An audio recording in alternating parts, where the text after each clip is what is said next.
सेंजूडमधून येण्याआधी आम्ही गावाला मुलाची ट्रीटमेंट करायचा प्रयत्न चालू होता. पण ॲक्च्युली तिथे आम्हाला पॉसिबल नव्हतं आणि तशी परिस्थिती नाही आमची. त्यामुळे आम्हाला गावावरून डॉक्टरांनी सजेस्ट केलं की तुम्ही टाटामध्ये जावा. त्या हिशोबाने आम्ही मुंबईला आलो. की ज्यावेळी आम्ही टाटामध्ये आलो ना, त्यावेळी आम्हाला काही माहिती नाही. ॲक्च्युली टाटाबद्दल काही माहितीच नव्हतं. तिथे काय केलं पाहिजे, कसं केलं पाहिजे, मुलाची ट्रीटमेंट कशी होणार, डॉक्टर कसे असणार, याच्याबद्दल आयडिया नव्हती आम्हाला. पण त्याच वेळी नाही का शेंजूरच्या आपल्या काही पापा लोकांनी आम्हाला थोडं सहकार्य दाखवलं. तुम्ही असं करा, तसं करा, या ठिकाणी जाऊन फॉर्म भरा, इथे आपली OPD आहे 88ला, असं वगैरे आम्हाला समजूतदारपणे त्यांनी सांगितलं. तिथे आम्हाला थोडासा फायदा झाला आणि त्यामुळे आमच्या अडचणी अशा दूर होत गेल्या. हो, शेंजूरमध्ये कार्यक्रम होता त्याचा नक्कीच फायदा आहे.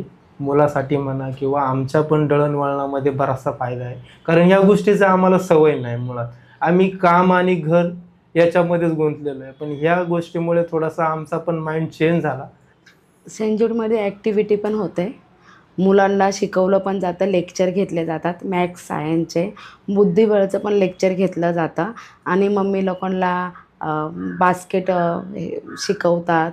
अजून ॲक्टिव्हिटी शिकवतात. कागदांची फुलं. सेंट मॅडम आहेत. कधी-कधी वेगवेगळे पदार्थ पण शिकवतात बनवायला. तिकडे शिलाई मशीन पण आहे. डान्स पण शिकवतात, योगा पण होतो आणि मनामध्ये म्हणजे रूममध्ये बसलं का विचार वेगळे येतात. पण मॅडम तसं करून नाही देते. त्या खूप हसून खेळून राहतात आमच्या संग. कसं करायची ट्रीटमेंट, कसं मुलाला ठेवायचं हे सगळं सांगतात आणि ज्यावेळी काही प्रॉब्लेम झाला का आम्ही डायरेक्ट मॅडमकडे जातो. त्यावेळी मॅडम आमचे प्रॉब्लेम सॉल्व्ह करतात. आमचे मनामध्ये पण काही दुःख असेल ते पण प्रॉब्लेम सॉल्व्ह करतात मॅडम. हां, शेंजूरमध्ये आल्यानंतर आम्हाला जीवनाकडे पाहण्याचा दृष्टिकोन थोडा बदलला, की आपल्यापेक्षा पण वेगळं काहीतरी आहे जगामध्ये, जे आपण करू शकतो. लोकांबद्दल विचार म्हणा किंवा लोकं कशी जगतात, आपण कसं जगलं पाहिजे, याच्यामध्ये बराचसा फरक झाला आहे. हा आजार जो मुलाला आला आहे, घरी गेल्यावर कसं राहायचं काय? ज्यावेळी बाहेर होतो त्यावेळी भीती वाटत होते का बाबा मुलगा हाती लागतो का नाही लागत. पण शेंजूरमध्ये आल्यापासून असं वाटतं का आपण करू शकतो, आपल्या मुलाला जगू शकतो, आपण त्याचा पुढचं भविष्याचा आता विचार करू शकतो. तसं तर ते भरपूरच करतात. पण ते जे करतात ते चांगलंच आहे. आम्ही तर देवाला कधी पाहिलेलं नाही. पण शेंजूर हा एक देवच आहे आमच्यासाठी. जेव्हा मला आजार कळाला का मला कॅन्सर आहे, तेव्हा मला काय वाटलं नाही. पण जेव्हा मम्मी पप्पा असे निराश झाले तर मला भीती वाटायला लागली. तेव्हा मग पप्पा सोशल वर्करकडे गेलते. तर सोशल वर्करनी सांगितलं का सेंजूरच्याबद्दल.